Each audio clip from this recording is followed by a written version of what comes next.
ఉంది కదా, అక్కడక్కడ ఆడొచ్చేమో. డబ్బులు రావడం కష్టమేమో.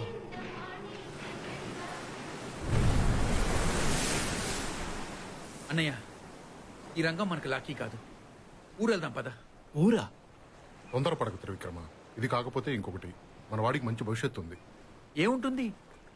ఓం ప్రథమంలోనే ఉసురుమనిపించింది. వ్యక్తిత్వం కోసం రిజిస్ట్రారీ ఉద్యోగం వదులుకొని ఇక్కడ రోడ్లు పట్టుకొని తిరుగుతున్నాడు. ముందు నుంచి అంతే. కష్టాలు ఎక్కడున్నాయా అని వెతుక్కుంటూ వెళ్తుంటాడు. అన్నయ్య, వెళ్దాం పద అన్నయ్య. జనానికి చెప్పాలి, సినిమా చెబితే వింటారు. థియేటర్లో నిద్రపోతున్నారన్నయ్య. నువ్వు నిద్రపోతున్న జనాన్ని చూసావు, నేను వాళ్ళ నిద్రలో కూడా చూస్తున్న సినిమాని చూశాను. సినిమా ఇప్పుడు థియేటర్లో ఉంది, రేపు ప్రతి మనిషి జీవితంలో ఉంటుంది. నాగరికత సినిమా చుట్టూ తిరుగుతుంది. తమ్ముడు, అమ్మా నాన్న మాట విన్నని వాడు కూడా స్నేహితుడు చెప్తే వింటాడు. సినిమాకి మించిన స్నేహితుడు లేడు. దేవి,